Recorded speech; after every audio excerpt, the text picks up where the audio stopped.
My days were simple and quiet, shaped by the rhythm of an ordinary life. I lived alone in a modest house surrounded by a garden that bloomed in silent rebellion against my solitude. At 54, my days were filled with work at the small-town library, weekly dinners with my sister, and the occasional indulgence of baking a loaf of bread that I would share with no one. The grocery store was a part of that routine, a predictable space where I navigated aisles by memory. My list rarely changed, and neither did the faces. That was until I saw him. I was reaching for a jar of honey when a deep voice said, "Let me help you with that." Startled, I looked up to find a man, no, a boy really, though he must have been in his late 20s or early 30s. His smile was easy, and his dark eyes carried a warmth I couldn't remember the last time I'd seen directed at me. "Thank you," I murmured, feeling the heat creep into my cheeks as he handed me the jar. It was such a small moment, yet I found myself lingering in the honey aisle a little longer than necessary. Later, as I placed apples in my cart, I saw him again, inspecting a packet of tea. "Any recommendations?" he asked, catching me off guard for the second time that day. I stammered something about chamomile and hurried away, my heart thudding in a way that felt entirely disproportionate to the exchange. By the time I got home, I couldn't stop replaying the encounter. It wasn't just his kindness or the way he smiled. It was how, for a fleeting moment, I felt visible. That night, as I lay in bed, I realized how long it had been since anyone had noticed me. Not just as the woman who stamped library books or walked briskly through the grocery store, but as a person with something to offer. I told myself it was silly, that he probably spoke to everyone that way. But still, when I closed my eyes, I saw his face, and for the first time in years, I went to sleep with a smile the next time I saw him. It wasn't at the grocery store, but at the park near my house. I was sitting on a weathered bench, book in hand, enjoying the crisp breeze and the golden hues of the afternoon. He jogged by, his pace steady, earbuds tucked in, his hair damp with sweat. I might not have recognized him if he hadn't stopped abruptly and said, "Hi there. Grocery store honey expert, right?" I laughed, feeling a little thrill at being remembered. "Hardly an expert," I replied, closing my book as he caught his breath. His name was Lucas, and he lived just a few streets away. Over the course of that brief exchange, I learned that he'd recently moved to town for work as a physical therapist. He talked about how he liked the quiet charm of the area and asked me for recommendations on things to do. "Nothing too exciting around here," I admitted, "but if you like history, the library has some great archives." "Maybe I'll stop by," he said with a grin that made my heart skip. And he did. A few days later, Lucas showed up at the library, carrying a cup of coffee and wearing that same easy smile. He lingered by the desk, asking questions about local landmarks, telling stories about his clients, and making me laugh more than I had in years. It became a pattern, our encounters shifting from coincidence to habit. Sometimes he'd stop by the library after his jogs, his energy and lightness filling the quiet space.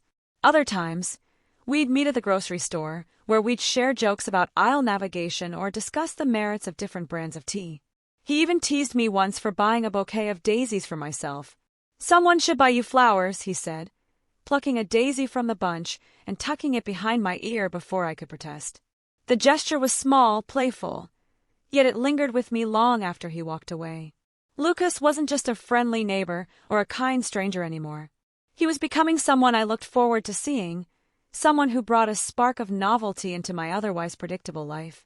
Yet, a tiny voice in my mind whispered warnings. What was I doing, letting myself enjoy his attention? Wasn't he just being polite?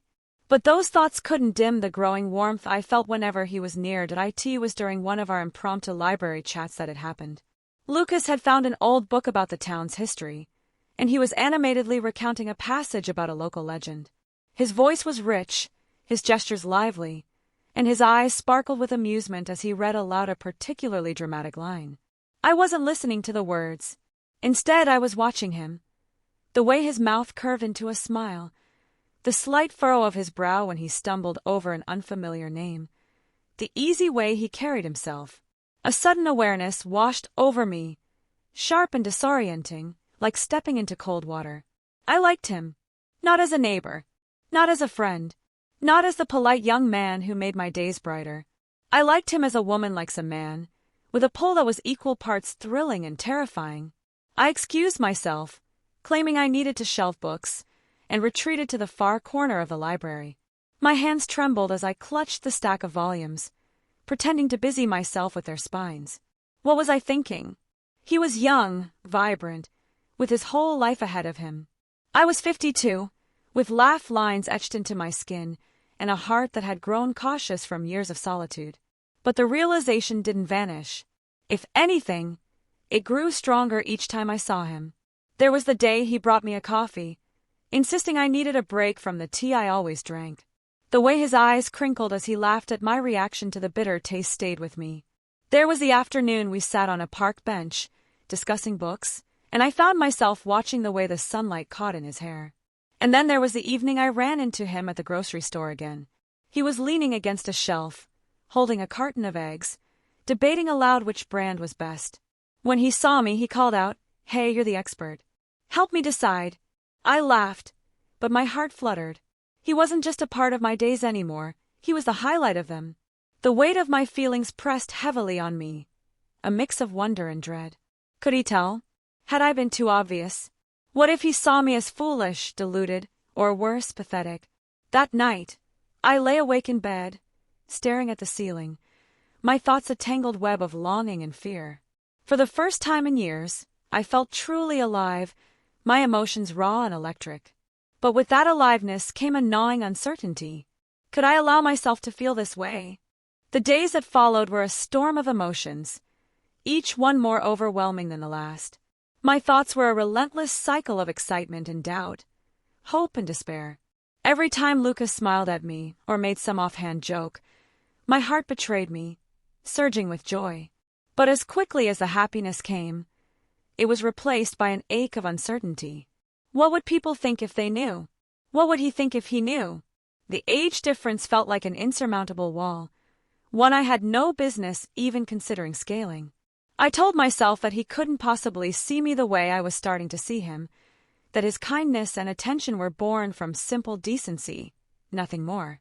Yet there were moments when I caught him looking at me, his gaze lingering just a second longer than necessary. Was I imagining it? Was my heart playing cruel tricks on me, reading into every shared laugh, every meaningful glance? One evening, as I sat on the worn armchair in my living room, I tried to make sense of it all. The room was quiet, save for the ticking of the clock on the mantel. I stared at the cup of tea in my hands, the steam curling into the air, and let the questions tumble out. Why now? Why him? I thought about the years I'd spent locking away parts of myself, the woman I used to be buried beneath practicality and routine. Lucas had stirred something in me I hadn't realized was still alive, a longing for connection, for vibrancy, for the kind of love I thought was no longer possible. But the fear was just as powerful. I was afraid of making a fool of myself, of being seen as desperate or naive. I was afraid of the whispers that would follow if anyone found out. More than anything, I was afraid of losing the fragile, beautiful thing we had. That night I dreamed of him. We were sitting on the park bench where we often talked, but this time, his hand brushed mine, his touch lingering. I woke with a start, my heart racing. The dream left me with more questions than answers. Could I suppress my feelings and continue as if nothing had changed? Or was I brave enough to confront them, to risk the vulnerability that came with admitting the truth, even to myself? I didn't know, but I did know one thing. I couldn't imagine my days without him in them. The idea came to me late one evening, almost unbidden, as I absent-mindedly rearranged the books on my shelf. My hands stilled mid-motion as the thought formed, hesitant and fragile. What if I invited him over? It seemed innocuous enough. Friends visited each other all the time. But I knew deep down that this wasn't just about friendship. It was a step, a tentative, vulnerable step, towards something deeper. I mulled over the logistics, searching for an excuse that wouldn't betray the storm of emotions beneath the surface. I could invite him for coffee, I reasoned, or dinner. Perhaps I'd mention the new recipe I'd been wanting to try, casually slipping it into one of our conversations. The next day, I saw him at the grocery store as usual. He greeted me with his warm smile, his brown eyes crinkling at the corners. "Hey, Evelyn," he said, the sound of my name in his voice making my chest tighten. "Hi, Lucas," I replied, struggling to keep my voice steady. As we walked through the aisles together, I worked up the courage to broach the subject. "You know," I began, feigning nonchalance, "I've been trying to perfect this pasta dish. Maybe you could come over sometime and give me your opinion." His expression lit up. "I'd love to." When? I hadn't expected such an immediate and enthusiastic response, and it threw me off balance. "Oh? Whenever you're free," I stammered, feeling my cheeks grow warm. "How about Saturday evening?" he offered. Saturday. My heart thudded. That was only 2 days away. "That works," I said, trying to sound casual. The rest of our conversation passed in a blur. When we parted ways, I clutched my shopping bag like a lifeline, my mind racing. The next 2 days were a whirlwind of preparations and nerves.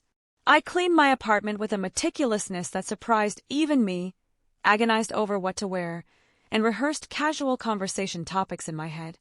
But more than anything, I battled with the voice in my mind that questioned my motives and my courage. What was I hoping for? And was I truly ready for what this could mean for him, for me, for the life I thought I'd resigned myself to? By the time Saturday arrived, I felt both exhilarated and terrified. As I set the table, lighting a single candle for ambience, I caught a glimpse of myself in the mirror. For the first time in years, I felt a flicker of anticipation, of possibility. When the doorbell rang, my pulse quickened. I smoothed my dress, took a deep breath, and opened the door. There he was, standing in the soft glow of the porch light, holding a bottle of wine and that ever-present smile that had begun to feel like home. "Hi, Evelyn," he said. "Hi, Lucas," I replied, my voice barely above a whisper. And as I stepped aside to let him in, I felt it, a quiet, undeniable shift in the air, as though the world itself was holding its breath. The moment he stepped into my home, everything felt different, charged, alive, as if the walls themselves were holding their breath. There was a tenderness in the way Lucas looked around, his eyes lingering on the simple details of my apartment. The collection of worn books on the shelf, the art prints on the wall, the small vase of fresh flowers sitting on the kitchen counter. Everything felt so ordinary, yet in his gaze, it was as though I was seeing my own life anew. He handed me the bottle of wine, his fingers brushing mine just a moment longer than necessary. A small, almost imperceptible smile tugged at the corner of his mouth. "I figured a nice red would pair well with pasta," he said, his voice low and warm. I nodded, fighting the urge to flush. "I'm glad you came." The words felt inadequate, as if they couldn't possibly capture the excitement and nerves spiraling within me. "Me too," he replied, his voice rich with something I couldn't quite place. As we moved to the kitchen, I busied myself with the final touches on the pasta, trying to appear nonchalant. But with every glance I stole at him, I felt my heart race a little faster.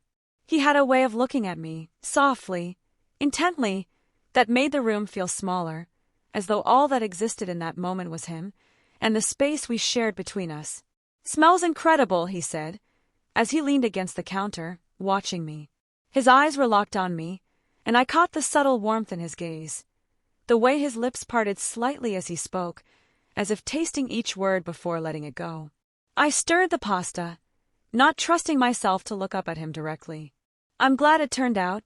There was a pause. The silence was thick with something unspoken, and I felt a growing tension in the air between us. It was the kind of silence that hummed with possibility, with the weight of everything we hadn't said, everything that had been hovering just below the surface. He took a step closer, his presence almost magnetic. "You know, Evelyn," he said, his voice suddenly more serious, "I'm really glad you invited me. I've been looking forward to this all week." I turned, surprised by the earnestness in his tone. I'd expected casual banter, the kind of light conversation that made an evening like this feel safe and comfortable. But what I heard now was something more, the hint of vulnerability, the suggestion of something deeper that neither of us had dared to name until this moment. "I'm glad you came too," I said, and this time my voice didn't falter. I had meant it. He didn't say anything at first, just smiled, a soft, knowing smile. And then, as if the air between us had shifted, he reached out, gently cupping my hand in his. The touch was electric. My breath caught, and for the first time, I allowed myself to fully meet his gaze. His brown eyes, warm and steady, held me there, and I felt a spark, An undeniable connection that trembled through my chest, straight to the very heart of me. "You're beautiful, Evelyn," he whispered, his voice barely above a breath. The words hung in the air, tender and unexpected. And in that moment, something inside me shifted, something I hadn't realized I'd been holding back. The walls I had so carefully built around myself, the ones I thought were impenetrable, crumbled just a little. I wanted to say something, but the words escaped me. I had no idea how to respond to such raw honesty, to such a simple yet profound declaration. Instead, I let the silence speak for us, letting my heart fill with the truth of the moment. And then, as if time itself had slowed down, he leaned in, ever so slowly, his breath warm against my skin. Our lips brushed together, tentative at first, as though testing the waters, and then with more certainty. The kiss was nothing like I had expected. It wasn't desperate or urgent, but tender, soft, and unfolding.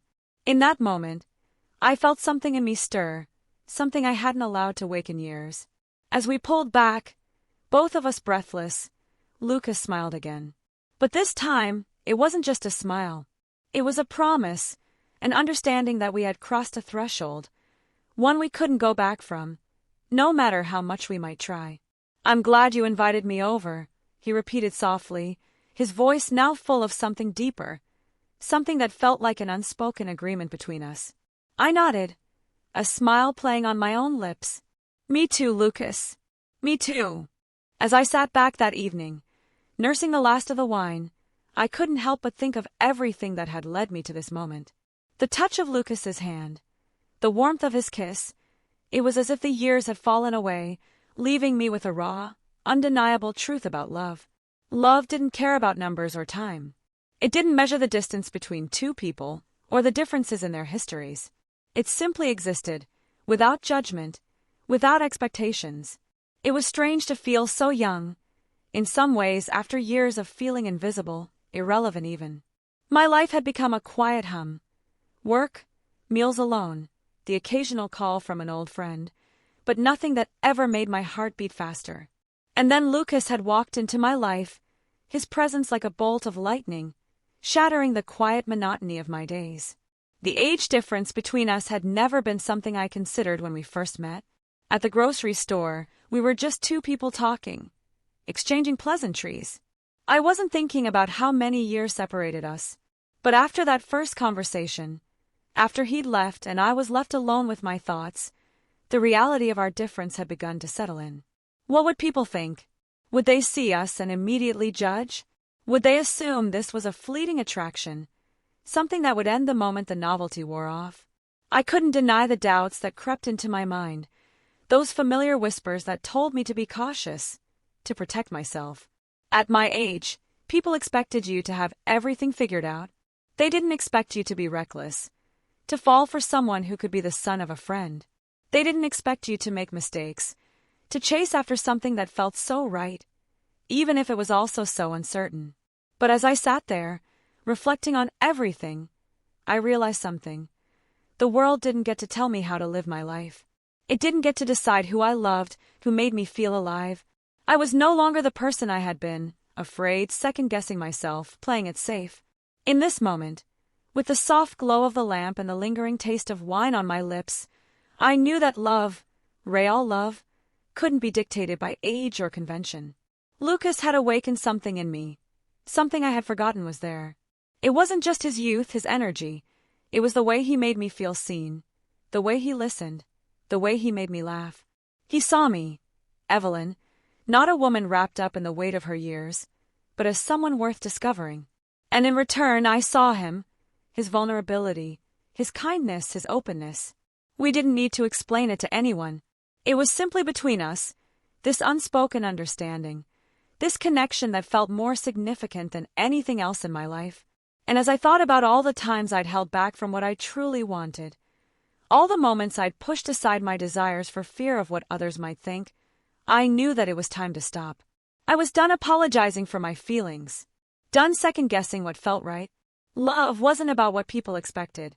It wasn't about being in the right age bracket or adhering to societal rules about who you should love. Love was about the connection you shared with another person, the way they made you feel, the way they touched your soul in a way no one else ever had. With Lucas, I had found that, as I sat there, my heart racing a little from the memories of our evening together, I felt more certain than I had in years. This was real. This was mine. And I wasn't going to let it slip away just because of what others might think. I was ready to embrace it, fully, without fear or hesitation. The next few days were filled with a quiet joy I hadn't known I was missing. I woke up each morning with a smile that had nothing to do with the routine of my life, but with the anticipation of what was coming. There was no denying it anymore. Lucas had become a part of my world, and I was no longer trying to push him out, pretending that what we shared was fleeting or insignificant. Love at this stage of my life felt different. It wasn't a rush, an overwhelming flood of passion or excitement that came with youth. No, it was something subtler, deeper. It was the kind of love that grew over time, nurtured by conversations, shared experiences, and a profound respect for one another. I no longer worried about what others might think. The judgment, the stares, the whispers, they no longer held the power they once did. I had lived my life trying to meet expectations, to be what others needed me to be. But now I knew that love didn't require permission. Lucas wasn't a temporary escape from my life, he was a part of it. He had brought color to my days, lightened the weight I hadn't realized I was carrying. In him, I found the unexpected, connection, companionship, and a love that was pure and honest. Our relationship didn't follow a conventional path. It wasn't about fitting into some neat box that society had created. It was about us, two people who had found something meaningful, something real, in a world that often told us it couldn't exist. I thought back to the lonely days, the quiet nights spent wondering if this was all there was. I had resigned myself to being alone, thinking I had missed my chance at love. But life had surprised me in the most beautiful way.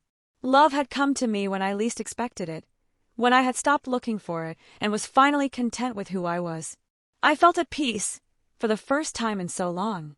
I knew that no matter what came next, no matter how this story unfolded, I had learned something important about love. It was never too late to find it, never too late to allow yourself to feel. Love wasn't defined by age or circumstance. It was defined by the connection between two people, and that was all that mattered. So I stepped forward, not with hesitation but with hope, with a heart open to what the future held, ready to embrace whatever came next, knowing that the love I had with Lucas was something worth holding on to, no matter what anyone else might say. After all, love is the one thing that has no expiration date. It can surprise you, transform you, and change your world in ways you never thought possible. And in that, there is something beautiful, something timeless. I had learned that love, in its purest form, was worth the leap, no matter how many years lay between us.